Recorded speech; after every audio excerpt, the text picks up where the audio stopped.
Welcome, everybody, to Rush University Medical Center Division of Nephrology Renal Biopsy Conference for June 10th, 2021. Today's CME activity code is 482650. As usual, we have a case that's been de-identified and we don't have anything to disclose. This is being recorded and will be available on our YouTube channel shortly.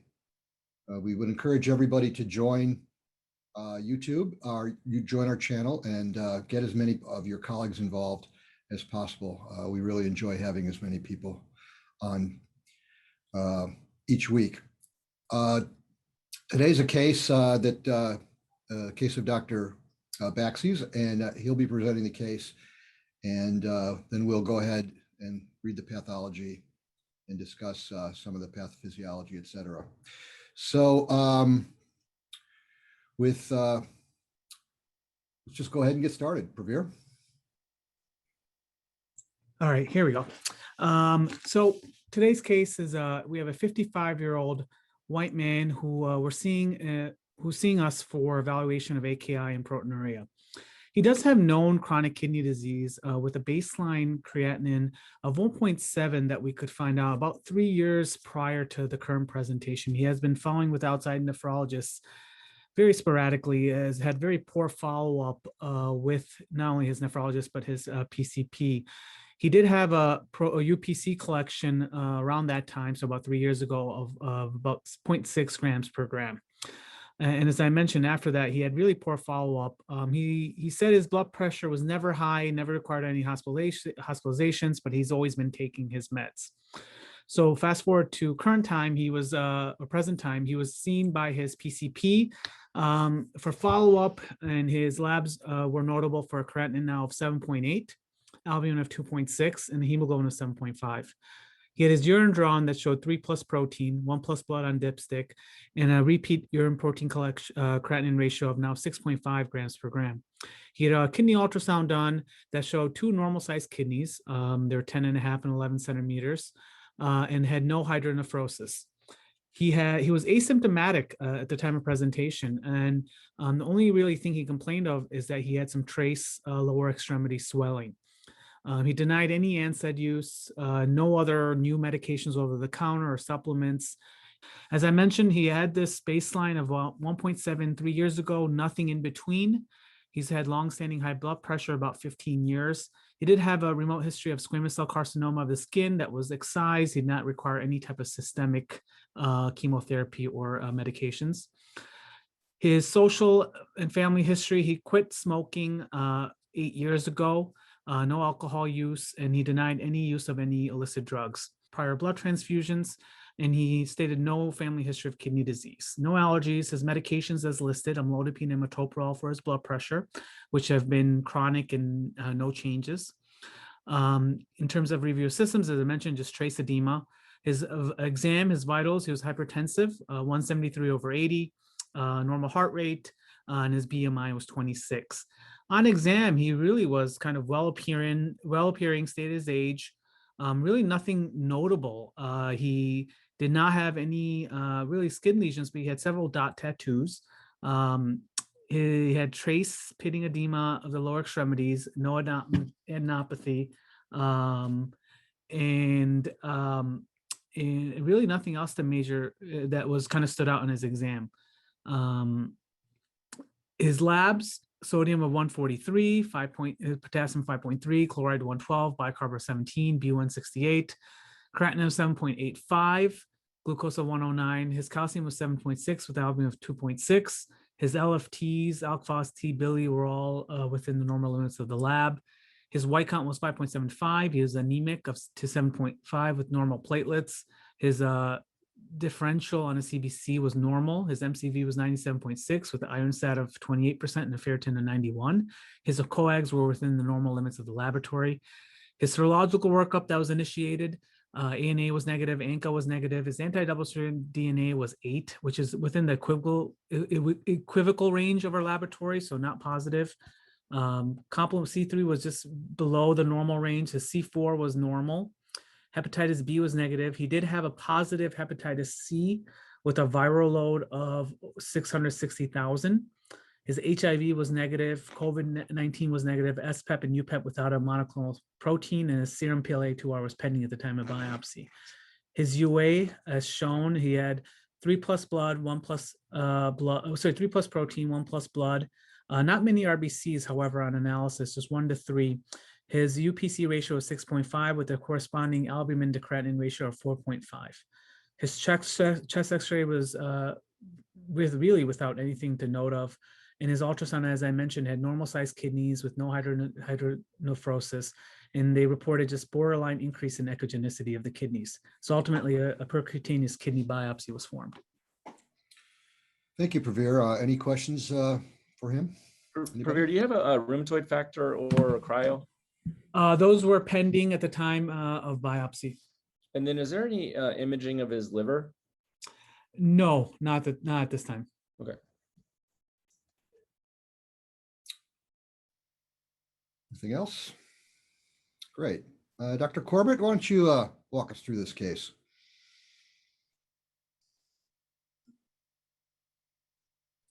It's going to be a short walk.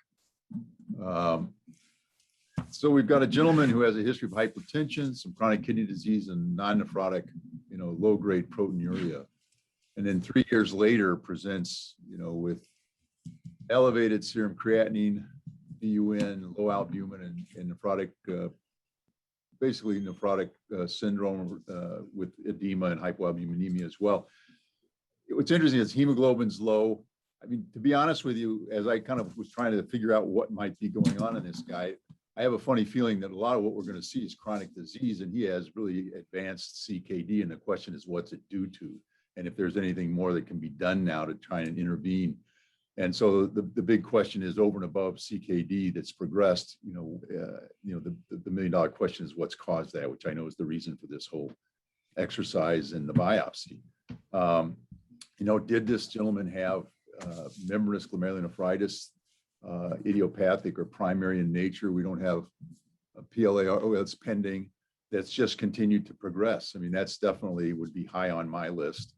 The Hep C is kind of hard to ignore. And as Bill already asked about, the rheumatoid factor, cryos would be helpful. And he had no spike. So you would have expected, I think, at least unless the protein came out with the cryoglobulin, which will happen when it clots cold, you may not see the IgM kappa that you would expect, which would be the rheumatoid factor. But, cryoglobulinemia associated renal disease would definitely be something to consider as well. I had expected, more microscopic hematuria with that, but it's definitely a possibility. Hep C has been seen with FSGS as well. Could he have some underlying FSGS for whatever reason that slowly progressed secondary to hypertension and possibly some other hit like a heterozygous mutation for Potosin plus the R229Q mutation can kind of be the first hit, and then hypertension superimposed on that can cause it to happen. I mean, those are the things that kind of came to mind. His C3 being low, I think Bill brought up the issue too of imaging of the liver. Does he have cirrhosis from his hepatitis C? And the C3 may be low because of that. If he had cryoglobulinemia, I would expected the C4 to be low for sure, as we've talked about before, as an in vitro kind of phenomenon. But man, I'm at a loss to have one that I can put really high up. I think the best I can do right now is I'm going to kind of go with membranous glomerulonephritis that just kind of slowly progressed and then became more nephrotic over time, but now has advanced to a point where he's got, I think, significant scarring. Now that, the $1 million question is, why didn't we see it on the ultrasound? You would have expected him to have some echogenic kidneys with that. And I don't have a good answer. If it's there, it's sometimes helpful. If it's not, it doesn't necessarily mean a lot. We've seen this before in diabetics who have large kidneys and advanced renal disease and not necessarily echogenic appearing kidneys. At 55, I mean, to go out on a limb and well, we already know that he has no spikes by way of urine and serum immunofixation. So I'm going to kind of leave it there and let someone else pick up the gauntlet, if you will. Good. Dr. Gashty, you want to chime in a little bit? Yeah, I mean, I think Steve covered it. It's, I think what stands out to me is really the Hep C positivity, because the rest of this is pretty much garden variety. Looks like hypertension, proteinuria. The membranous sounds really good. He's white, so could have FSGS, but that's a little less likely. And because of the progressive renal disease, that to me feels like if it's membranous, this is kind of really taken off. So I'm going to guess there's something associated with hepatitis C. I'm thinking, would I have biopsied this patient? If it's creatinine of 8, am I going to find anything that I'm going to be able to treat and reverse the course? I know that's not a question because this is a biopsy conference and the patient's already been biopsied, but I'm going to leave it at that. I don't have anything to add to the differential. I think Steve kind of covered it. I think membranous is probably my number 1 as well. We both are putting a lot of weight on this, creatinine of 1.7 from a couple of years ago. I mean, what we don't know is it, what was it? Was it 1.9 3 months ago, and his kidneys are still large and not echogenic because there's an element of AKI on top of this, or is this just a straight line progression? And at least for whatever it's worth with the borderline echogenicity and normal kidney size, I don't think we really know. And I think it's it's clearly worth questioning to biopsy the patient. And like you say, that's not really the role here at a biopsy conference, but we'll have to see if the biopsy was worth it and if it did change anything. But even if it doesn't, I don't think that changes the need oftentimes for a renal biopsy. I agree with you, but I mean, just to keep in line with it, I mean, how do you explain the hemoglobin of 7.5 if it's not chronic kidney disease, or unless we're going to venture into some systemic, other systemic process that causes anemia? Yeah, I remember that was kind of an old adage that anemia, you see anemia, it's CKD, but I think I remember some paper several years back which showed even with AKI you could have very significant anemia, and I don't think it's a real strong distinguishing factor from that paper that you suggested, Roger, looked at the classic things that we think about would be more CKD versus AKI, where you think anemia and then even hyperphosphatemia or hyperparathyroidism. And the only thing that was significant for determining AKI versus CKD was the ultrasound kidney size. Then anemia actually didn't come back out in the analysis, as well as the renal osteodystrophy. So we always like to think that, I think, but in that study, at least, it didn't bear true. There's also some likely tubular interstitial disease here. Now, whether it's out of proportion to the glomerular disease, that'll be what we'll see on the biopsy. But you got a non-gap acidosis, you got a urine pH of 6, looks a little suspicious for quite a bit of tubular interstitial disease along with the glomerular disease. And I have a little bit of problem with the pure membranous because it just doesn't seem like that should progress with such a little amount of proteinuria in the beginning. So you're right. Maybe he had something else there with his CKD or low-grade membranous, then suddenly it got nephrotic and progressed. It's kind of hard. That's why I was wondering, maybe that's why I was going to put a little MPGN a little higher in my differential than a pure membranous, because I can see an MPGN progressing a little bit more even without as much proteinuria. But again, keep in mind though, red cell half-life is 60 days. So if somebody has acute renal failure on day 1, they don't become anemic a day later or 2 days later. It takes a while for that to happen. I'm not saying that it's great in differentiating acute from chronic, but it does take a while for someone who starts off with a normal hemoglobin to get down to 7. That's true, but nevertheless, what they found was that the hemoglobin was not predictive of acute versus chronic. So even though you can say what you want about half-lives, it didn't bear out when they've looked at it. What about, no one really brought up the possibilities. This Hep C is sitting out there. It's got a pretty high viral load. And granted, a lot of people have Hep C, and everybody keeps talking about, proliferative GN from Hep C and the cryo and the complements and the rheumatoid factor. What about membranous? Do you guys believe that Hep C is a cause of membranous? It's certainly on the list, but the problem is that there's a lot of Hep C out there. So who wants to chime in on whether or not they think Hep C is a cause of membranous glomerulonephritis? All right, then I'm going to ask Dr. Glassick. Dick, does Hep C cause membranous glomerulonephritis?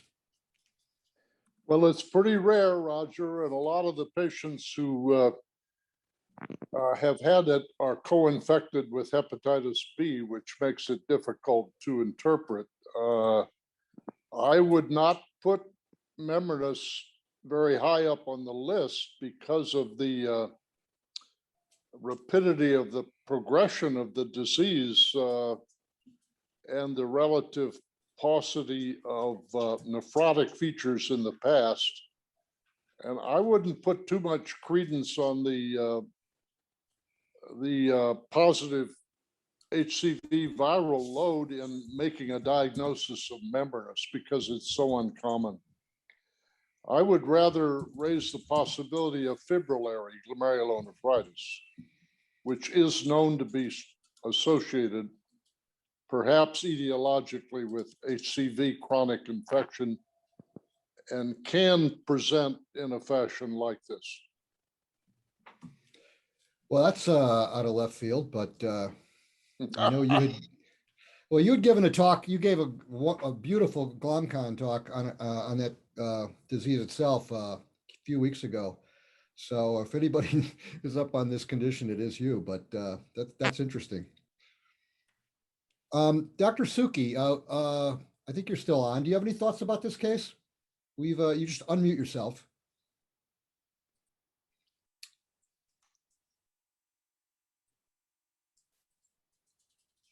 I find I've seen one patient with Hep C and membranous, but I've seen a lot of membranous, but only one with Hep C and membranous. So I too think membranous with Hep C is very rare. I'm struck by the Hep C viral load, although C4 is not low. Dick mentioned fibrillary, but I think cryoglobulinemia should be in the picture as well.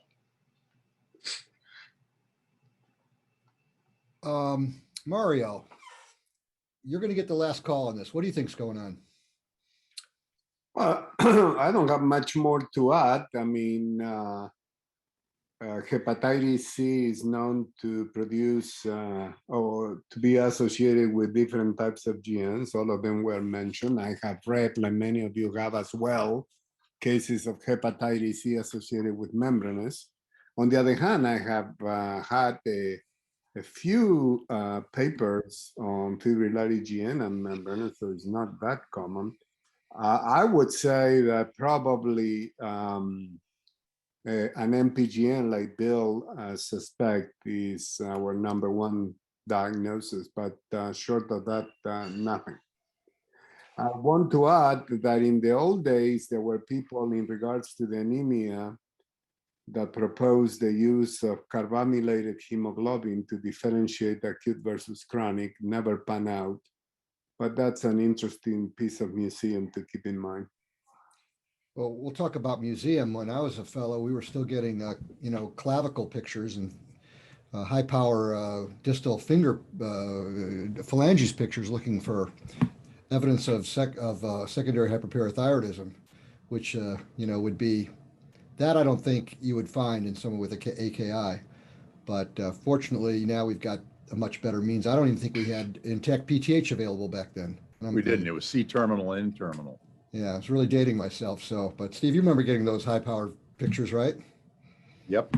I still have a couple that I used for the CKD course, just to show them the relics of the past. So, I mean, usually we have some clues to these cases, or it's a lupus case and we've got, we're just discussing the differential, but here's, a guy presents with renal failure and proteinuria. I really Bill made a really good point that I had missed when I saw this, that when his creatinine was 160, he only had 0.6 grams of proteinuria. And I have to agree with Bill. Like I said, I totally missed this, but to think that he would have membranous for many things for that matter, have a creatinine of 1.6, because most glomerulopathies just don't progress like that with that low grade proteinuria. Maybe IgA, and I'm not implying this is IgA nephropathy, but it's a really interesting finding, and I'm glad he brought that up because that's very odd. I think it's time to spin the wheel.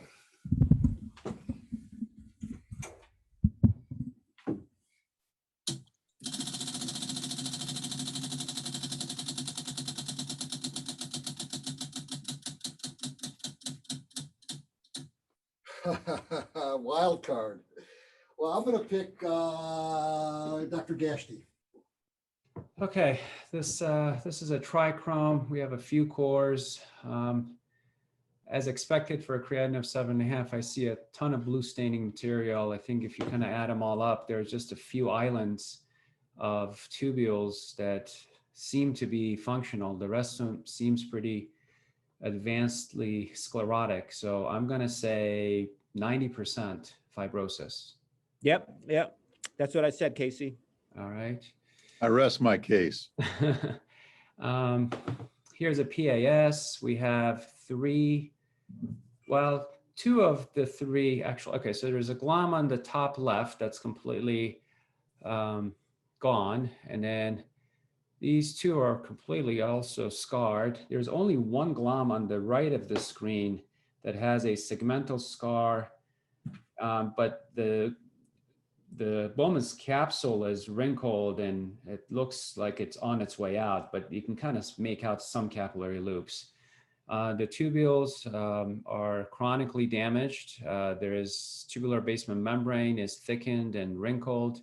The epithelia are all thinned out.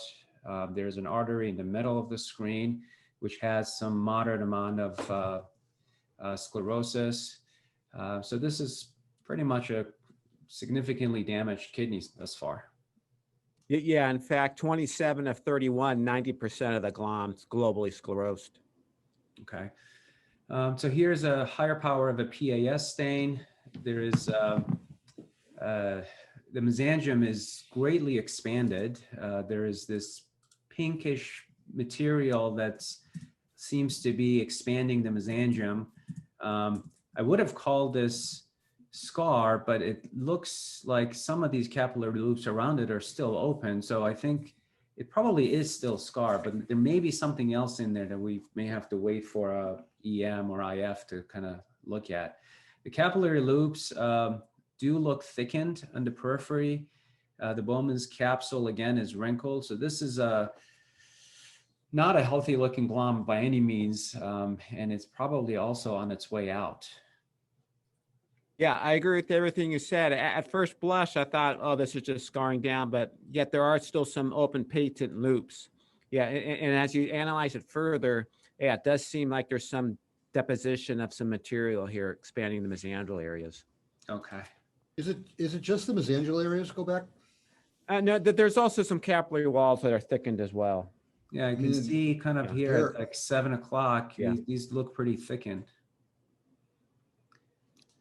So the next glom, this is probably one of the better looking ones from a chronic damage standpoint. You can see the capillary loops on the periphery are open, but the mesangium is greatly expanded. There are cells, so this is not necessarily sort of the nodular appearance that we will see with either diabetes or nodular glomerulosclerosis, because I see a lot of nuclei in the mesangium. So there's mesangial proliferation and expansion. There's both cells and this pink material. So I think, again, we have to see what, whether there's a deposit here. Yeah, that's an interesting area. Yeah, this is very interesting. Yeah. This loop is extremely thick. And I mean, you can see the capillary wall is very thickened in all of these areas. So this is very abnormal. So I have to see what this is. And the lumen is very narrowed, and I can see the single nucleus is probably the endothelial nucleus, correct? Yes. Okay. Then there's one of the healthy tubules here, well, healthy-ish. There's some epithelia, but the brush border, I don't know, maybe this is an artifact, but it doesn't look very healthy. There's an artery up here. There's those are both arterioles. Yeah, arterioles, and they look normal. Yeah. Here's another glomerulus hanging off the edge. Again, there's If you kind of look at this PAS stain, there are two different pink colors. There's a lighter pink in the middle that looks like it's expanding the mesangium, and then there's the darker pink that I tend to see that kind of matches the pink material and the tubular basement membrane. So again, this is less cellular. So I think there is mesangial expansion by this eosinophilic material. Yep. Yeah, kind of amorphous. Amorphous, yeah. yeah. More of the same here. There is a obsolescent glomerulus on the bottom. There is on its way to becoming obsolescent glomerulus on top of it. Same features. I'm not going to repeat everything, but basically chronic damage. Yep. Yeah, and that one kind of is ischemic with periglomerular fibrosis. Yeah. Yep. Question, are some of those capillary lumens filled with some sort of material, maybe pseudothrombi or not? No, it's probably hyalinosis in areas of scarring. No, I did not see any intracapillary thrombi. Here's Jones stain. We are looking at the basement membrane. Here, the best one is right here at about 10 o'clock. I don't see any holes. I don't see any spikes. I don't see any splits. So whatever that material is, we're going to have to, it seems less likely, at least based on the Jones, to be amyloid. I don't see any kind of a coxcombs or anything like that here, but we'll see what the next, what IF and the EM show. I don't see features of membranous here. David, before you move on, Dr. Rubin was looking at the mesangial areas and commenting or asking about mesangiolisis. So we don't really see holes, but the mesangium doesn't look normal either. Do you agree? Well, yeah. I mean, as we put the whole case together, we'll see there's what's going on in the mesangial area, but mesangiolisis is best seen on the PAS stain where it's kind of broken apart. It's very weak staining compared to the rest of the area. So I wouldn't describe this biopsy as having mesangiolisis. And you wouldn't say those are holes in the mesangium. It's just kind of, those are cells and just. Well, the PAS stain isn't good the PAS stain is to analyze really the glomerular basement membrane. I'm sorry, the Jones stain that we're looking at now. Jones stain's really for the basement membrane. It's not good to analyze a mesangial area. Oh, yeah, that's true. But I would say there's abnormality there. It's irregular. Yeah. Yeah. I guess that's all I was getting at. Yeah. So here's a immunofluorescent, which is intensely. Did we skip the Congo red, or did I miss it? Congo red is negative. Okay. So here's a IgG, which is pretty intensely positive. Essentially, all of it is in the mesangial area. So this is very interesting. There's none in the capillary loop. Well, down at like 6 o'clock, actually this little chat is blocking it now. Yeah. There's some capillary wall. Okay. Are these thickened deposits are in the capillary wall? Okay. Yeah, they're described as flocculent or wool-like, kind of clumpy. Okay. There's definitely I can see that now, even here. In the middle here. Yeah. That's how I describe Dr. Whittier, by the way. Yeah. Kappa and lambda are also both positive, both mesangial and peripheral capillary, but there's they're equally staining. So there is no light chain restriction here. So some people just they use the adjective smudgy. Is that right, David? Smudgy. Yeah, more like flocculent is the technical term. I mean, I don't really know what that means. So I, look it up in a dictionary. It means wool-like. So kind of clumpy, smudgy deposits. Yeah, so the EM takes a week. So at this point, I have to give a preliminary. So I'd say at this point, this is consistent with some type of glomerular deposition disease. And so we'll further characterization requires EM. And at this point, I mean, with a negative, pretty confidently, well, certainly there's no light chain restriction. With a negative Congo red, it's probably not amyloid either. That's right. Yeah, it's by definition, it's not amyloid. It's not Congo red positive. It doesn't have birefringence. So I guess here's a week later. So we get the EM back, and I can definitely see these, there's the areas where this is mesangium, I believe. So Yeah. here's, there's some red blood cells. So this is most likely the capillary lumen because I can see a fenestrated endothelium. I'm just trying to orient myself. So this is a paramesangial area or mesangial area. There are these they're random appearing in nature. And I have to see a bigger magnification to see if these are tubules or fibrils, but there's something there. And it's really expanding the mesangium quite significantly. And so this is probably what we're seeing on the fluorescent. And the foot process, which is right here on top of it, does appear to be diffusely effaced, the podocyte foot processes. Yep. What is that yellow thing? Okay. I'll take that out. Give me a second here. All right. Let me control the mouse. Give me a second. Sure. Oopsies.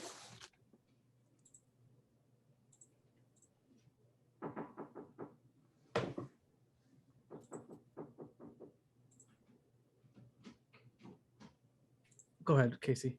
Okay. So the next slide is, so now we see these randomly deposited fibrils and they are 20 nanometers in diameter. So this, as Dr. Glassick said, is consistent with a fibrillary deposit, so fibrillary GN. Yeah, good. That's my diagnosis. Well, you know, Dr. Glassick for the win, clearly. He called this very early, which is really kind of annoying, but He's like, how do you not know this is fibrillary GN? This is clearly fibrillary GN. It's very annoying in a very respectful way, Dick. But you know, we focused on this whole this association of hepatitis C with cryoglobulinemia, and I was trying to get into the whole membranous thing. But Dr. Baxi will be telling us a little bit about that in a little bit, the association. So did we get well it? done, Dr. Glassick. Did we get it in DNA JB9? It is, we don't have that available. So the answer is no. And we can, you know, I would like Fear to talk a little bit, and then we can, you know, get Dr. Glassick's, you know, opinion on just how necessary all these things are, but it is not available for us.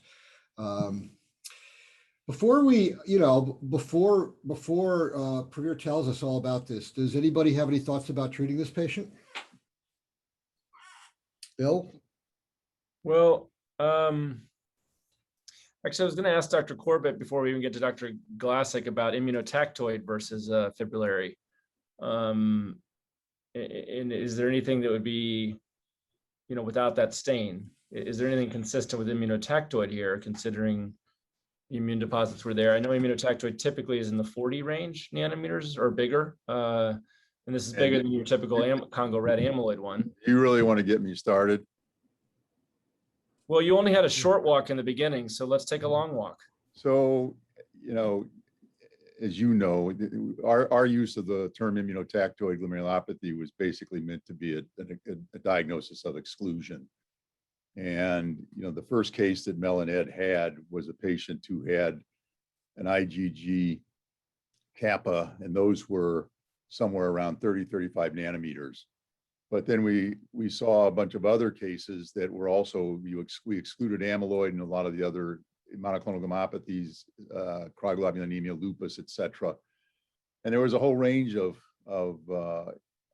sizes, and some of them were in parallel bundles and others were kind of randomly oriented. And so our feeling before this special stain, at least for some of them, was that this was a diagnosis of exclusion, because if you had something like CLL or cryoglobulinemia, those were treatable, whereas ITG, the ones we saw, really did not respond to therapy. So, you know, we weren't as fixed on the arrangement and the orientation, or the size and the orientation, as a lot of other people were. Our whole thing was, you need to exclude these other things no matter what it looks like because they're more treatable. So, you know, this person has hepatitis C. Whether or not this is related to that or not, or whether there's a cryoglobulin, I think would be interesting to look at.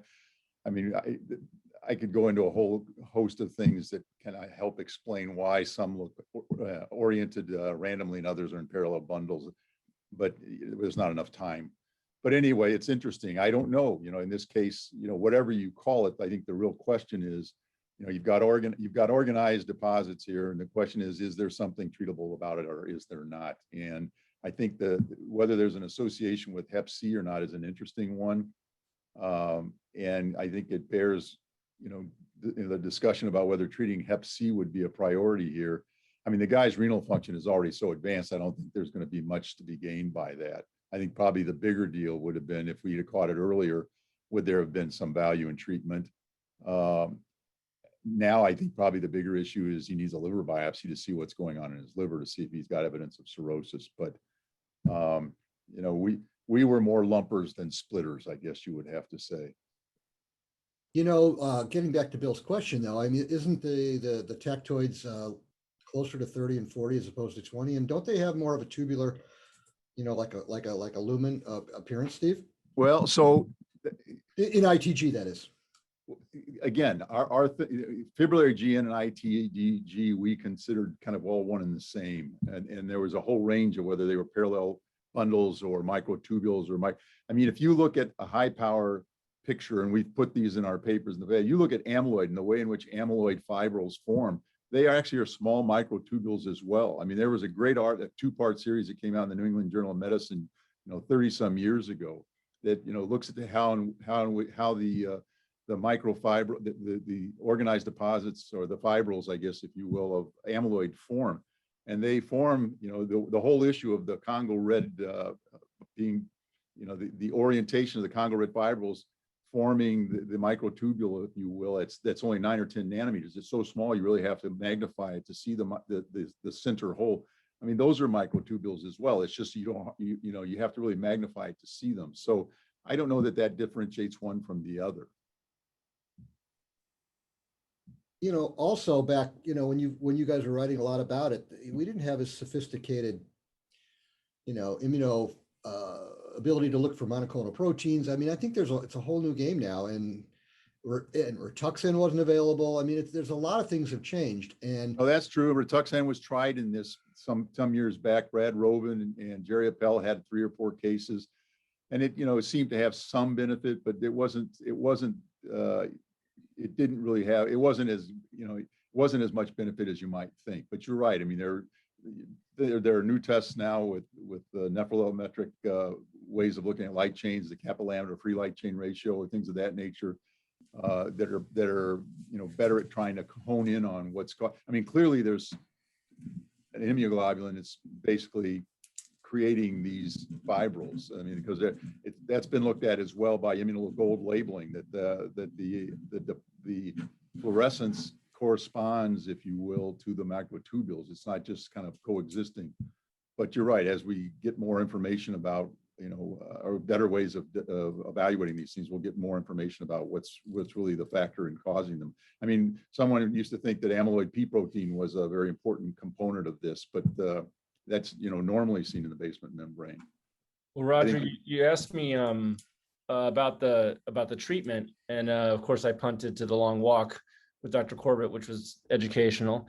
But the treatment obviously is with treating of the underlying hepatitis C, not necessarily for the kidney, but for the liver. But even that is not so simple, because we know that if we leave patients who are in stage renal disease with positive Hep C, then they may actually get a kidney transplant a little bit sooner from the donor list. So the treatment really involves the liver, and how likely it is, are we going to get a destructive liver progression from untreated Hep C, whether we can leave him untreated for a little bit and get a kidney transplant sooner, because he is a pretty young guy. If I remember, he was 55 or something.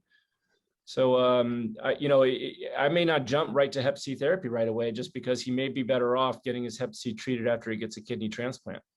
Why would you want to let his liver disease progress if he's got? And that's why I just said, you said we have to evaluate the liver, and that's the crux of the issue. If we think that he's going to develop worsening liver disease, then we treat right away. And if we think his liver is going to last, then he'd be way better off with Hep C treatment after a kidney transplant.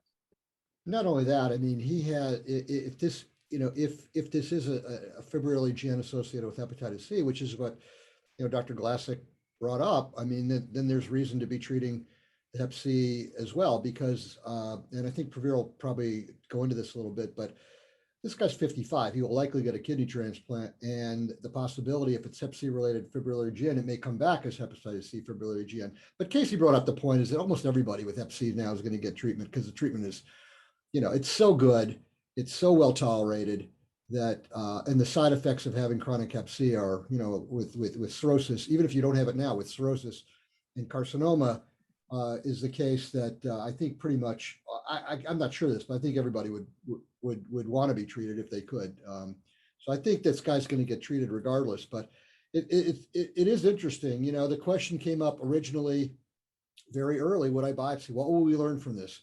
And I think we've learned a lot, because we found a disease that nobody predicted except for who, Mr. Smarty Pants, Dr. Glassick.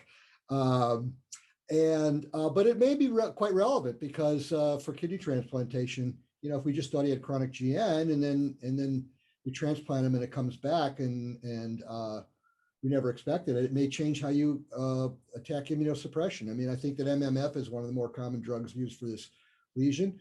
Maybe if he had a transplant, MMF would be part of that. So, Pravir, you want to tell us a little bit about what you know about this? Yeah, no, exactly. I think the first step was, in terms of his kidney, as was mentioned, there's really no specific treatment at this point indicated, but we did refer him over to hepatology right away, and he is having, fibroscans going on and look for any type of cirrhosis. So that's still ongoing. But in terms of, what we see on the biopsy is, we saw organized kind of deposits. And when you see that, I kind of jumped to this differential diagnosis, and a lot of this was mentioned, but, you're looking for Congo red positivity, which was negative in this case. And then again, this is just one way to look at this, but looking at fibrils, microtubulars, is it fibrils, is it microtubules, or is it some other? And so your differential becomes amyloid, which would be, of course, Congo red positive.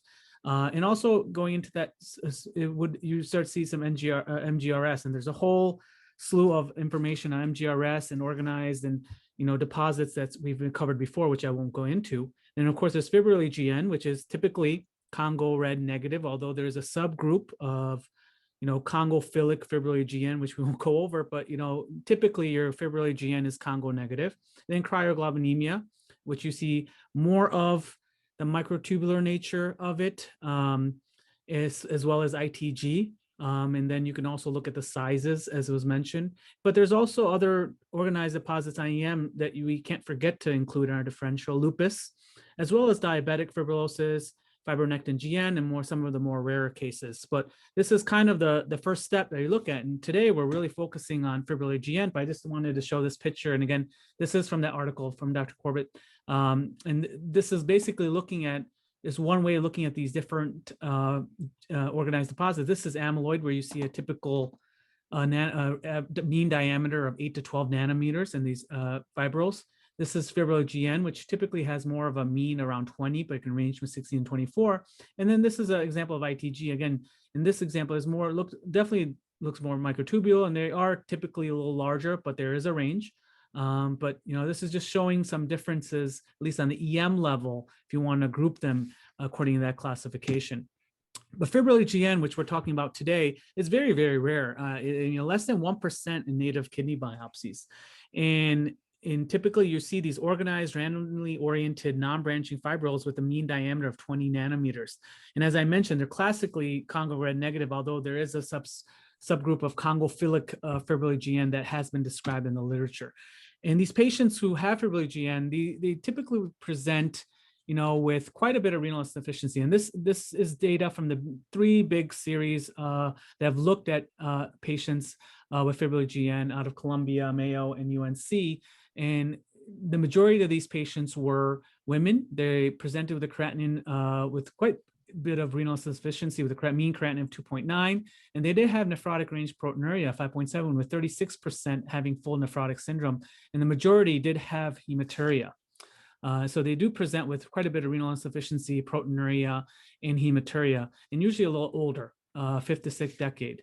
In terms of associations, you can see that's pertinent in this case is the hepatitis C. Hepatitis C, there's been a link between fibrillary GN and hepatitis C that Dr. Glassick, of course, picked up right away. And this has been known for greater than 20 years. And in this series, that these 3 group series, there was, about 13 of these patients who average had hepatitis C. But there are other autoimmune diseases that have been shown to be linked with this. Diabetes, malignancy, and of course MGRS, which is a whole separate category of looking monoclonal in fibrillary GN, which is its own lecture in itself. But in this case, the hepatitis C was pertinent, and that is to serve as a link to kind of tie this case together. So ultimately, you're looking for these fibrils. The IF, as we kind of saw in our case, they do describe as particularly kind of smudgy or smudged deposits, at least from the textbooks that I could find. And they usually stain most intensely for IgG, usually accompanied by C3, kappa, and lambda. And they're usually, equal, although when you have a light chain restriction that goes into the MGRS category, which is again a separate entity in itself. But typically you see IgG positivity with kappa and lambda. And what's really changed in the newer breakthrough in our understanding of fibrillary GN is this DNA JB9 positivity that, unfortunately we can't do it here, but this is really the biggest thing that has kind of changed fibrillary GN, and that's kind of now part of the diagnosis. And, so this breakthrough occurred not too long ago, just 2018, and there was 2 independent groups out of Mayo and University of Washington that basically simultaneously kind of identified this protein as being in abundance in patients who have fibrillary GN within the glomerular proteome. And so they used laser dissection, microdissection, and they did tandem mass spec, and they found that these patients had this DNA JB9 protein. And what was really quite remarkable is that it was not in any other, not in glomeruli of patients with amyloid, patients with any other form of, non-fibrillary GN glomerular disease, and it was not found in normal glom. So it was really only in these patients who have fibrillary GN, which is quite remarkable. And it co-localized on the immunofluorescence, it co-localizes with the IgG that I showed previously. And so it really changed the kind of landscape of this, where we have now a diagnostic biomarker for fibrillary GN. And the studies have shown that it may act as basically the antigen for fibrillary GN. And with this co-localization of IgG and C3, it's suggestive of an autoimmune pathogenesis to this entity. So what is DNA JB9? In essence, it's a protein, and it acts as a co-chaperone for these heat shock proteins. And so it's important in folding, unfolding, in translocation and degradation of proteins. So, it's involved in this protein folding. It's primarily in, where produced in the, endoplasmic reticulum. It is ubiquitously expressed throughout the human tissue, but its highest levels are those which have well-developed endoplasmic reticulum, for example, the liver and the kidney. And fibrillary GN is really the only disease that we see extracellular deposition of this protein. In terms of the studies, when you look at the sensitivity and specificity of this with fibrillary GN, it's off the charts. I mean, 98%, 99% based on the studies, and I put asterisks on there because the cases that didn't fit were really, one of them was the idiopathic nodular sclerosis, which really didn't fit. So I think this estimate of 98%, 99% is underestimate. And in fact, as was mentioned, Dr. Glassick did a nice GlomCon on fibrillary GN just not too long ago. And this is more or less 100% sensitive and 100% specific outside of the exception of heavy chain fibrillary GN that has been described in a case report recently. So it's a great, really, biomarker for us, and it should be part of our diagnostics in fibrillary GN. So one of the limitations of this, this protein is that, we still don't understand what, how it's related in terms of pathogenesis to the forming of these fibrils and in the GN. And we don't know if it's in situ? Is it immune complex media? It's that story is still not, it's still, I guess, being discovered, but the pathogenesis is not known yet, but we do have a way, at least a point to where we can do more research. People have looked at, looking at serum levels of this and if there's any association. And you can see here, this was one study out of the Mayo Clinic just recently that looked at DNA JB9 levels, and they were much higher in patients who have fibrillary GN as compared to non-fibrillary GN, including normal controls, myeloma, amyloid. And in this study, they reported sensitivities of 67% and specificity of 98%. So the conclusion was that the serum levels could be valuable along with the immunostaining to help us diagnose fibrillary GN. So, I think this is, and I'm glad Dr. Glassick is on here, but, he, in this is courtesy, his slide courtesy of GlomCon, but he proposed this classification, which I will go forth and call it the Glassick modern classification of fibrillary GN. I'm hoping it takes, but it is basically lumping these fibrillary GNs into primary and secondary. And then the third category of being the de novo and recurrent transplant patients, but primary being renal limited fibrillary GN, which you have the DNA JB9 positivity. These are primarily IgG4 dominant, and you have kappa and lambda changes are equal. And then you have the subcategory of secondary FSGN, which can be positive or negative in DNA JB9, but you have that category of MGRS, where typically it's more kappa than lambda, and they usually have IgG1, IgG2 as opposed to IgG4. Infection related, which again, hepatitis C, as in this case, but HIV. Autoimmune diseases, as I mentioned before, you see lupus, rheumatoid arthritis, Graves' disease have been associated, and malignancy related fibrillary GN. And so the third category of this classification, the Glassick classification, would be, de novo or recurrent in kidney transplants. And so this was brought up, and I think this is important in this case because although we don't have anything to treat in the kidney, I think getting a kidney transplant is something that hopefully he will get, and this recurrence is a big deal. And so, what is the data with FSGN and kidney transplants? The good news is that the recurrence is not super high, and in allograft survival it seems to be comparable to other causes of end-stage kidney disease. So it doesn't seem to portend a worse allograft survival, but recurrence does happen. In these studies, there was anywhere from between a 21% recurrence to 36% recurrence of fibrillary GN. So I think this does become important moving forward in terms of immune suppression post-transplant. So with that, I would like to kind of open up and see what people think, and anyone else chime in terms of their expertise in this kind of really rare GN. So great, that was really terrific, Prayer. Dr. Glassick, since you know so much about this and gave such a wonderful talk, what do you really think is going on with this disease? Do you think that the liver or something is making this protein and then it gets deposited in the kidney and then we form an autoantibody? Or what is your gut take on how this is occurring? Well, fibrillary glomerulonephritis is not a disease. It's a pattern of injury. It's caused by many different diseases.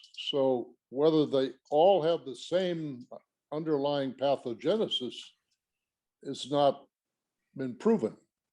DNA JB9 is involved predominantly in the so-called primary form, in which you can't find any underlying disease like a light chain restriction or hepatitis C and others. The DNA JB9 is made in the kidney. There's no evidence that it is deposited as an immune complex. Exactly why it is elaborated and forms fibrils is not known. But it appears to be a renal limited disease. There are no similar deposits in other tissues, as far as I know, in the primary disease. And I don't think there is any demonstrated antibody to DNA JB9 in any patient with this disease. Now, we call it a deposition disease because it has these appearance of accumulation of fibrils, but perhaps it's all formed in situ within the kidney as a result of some as yet undiscovered perturbation. But I'd like to emphasize again that fibrillary glomerulonephritis is not a diagnostic term. It's a pattern of injury term, like membranous nephropathy and focal sclerosis. And it really requires you to investigate the patient thoroughly for the secondary forms, because some of them may be treatable. And in this case, I think hepatitis C can be implicated in the pathogenesis of the disease, and I probably would prefer to treat it rather than to leave it alone. Yeah, that makes a lot of sense. Where do you see this going? Do you, this has happened now with MPGN, membranous, we're getting more and more specific. We're calling things by the pathophysiology. Do you think that, the DNA JB9 stain that we don't have, do you think that's necessary for this diagnosis, or do we have enough of a pattern of injury to call it that, but not take it to the next level?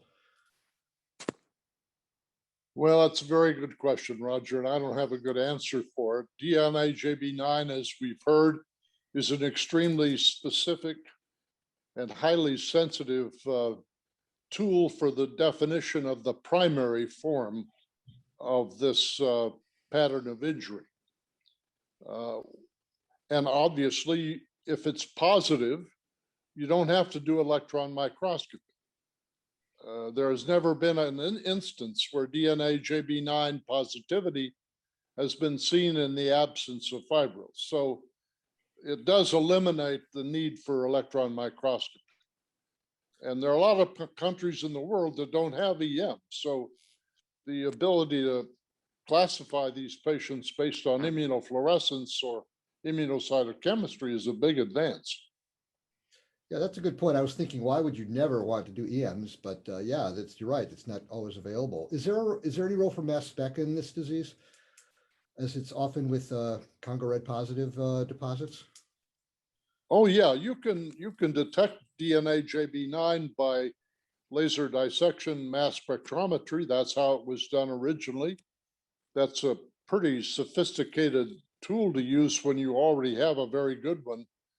Immunocytochemistry for DNA JB9 deposition is just as good, just as specific, and just as sensitive.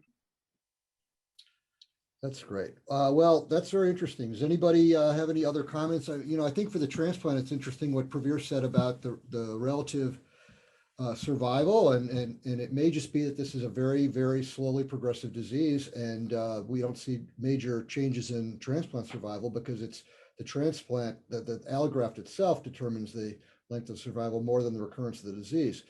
But you still wouldn't want to have this happen if you can help it. And obviously, we've already discussed the pros and cons of treating hepatitis C.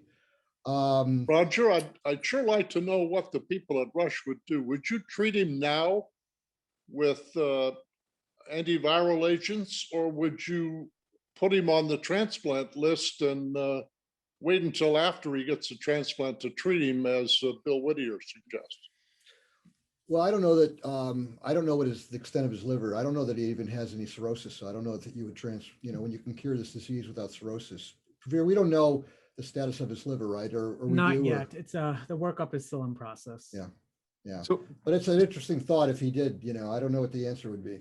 Pravir, you may have mentioned this. I know it was asked before. This gentleman had no evidence of cryoglobulinemia, or it was never really adequately assessed.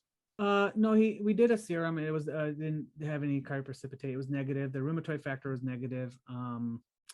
Because we don't know what this guy's status is with regard to this marker. I mean, he could still have Hep C related cryoglobulinemia that led to this whole thing, and which is used to be mixed essential cryoglobulinemia, and this could affect other organs for sure, the skin, the brain, etc., beyond his liver.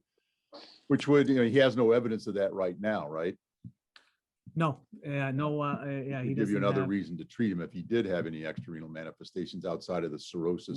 no rashes in terms of any cryo type rashes, even in terms of cirrhosis. He had no spider angina. He had really no sequelae of cirrhosis either on exam. But Steve, the histology is not compatible with cryoglobulinemic glomerulonephritis. It's There's interest- nothing in this renal biopsy that Well, other indicates cryoglobulin. Other than the organized deposits, I know what you're saying. I mean, there were no intraluminal deposits, thrombi as such to make you think of a cryo. You're right. But it is interesting though. Years ago when they were talking about MPGN associated with, Hep C, not all of them had cryoglobulinemia, and I don't know how many of them actually had organized deposits. But you're right. The biopsy cells outside of the organized deposits. There were, I don't remember if there were any subendothelial collections or not. Most of this looked intramembranous or intramembranous. But I still wonder in these cases, when you've got, if you've got Hep C, which could definitely be associated with GN, whether there's some connection or not. I mean, I don't know how we, ferret that out. But yes, there were no intraluminal thrombi for sure. Well, great. I'm going to wrap this up. Thanks, Pravir, for this presenting this case and a really nice discussion. Great read, Casey. I think next week we're going to have off, but just follow your email. And if you not on our email list, let us know. And go to our YouTube site and make sure you join our channel. The CME activity code is 482650. We appreciate everybody coming today, and we'll see you shortly.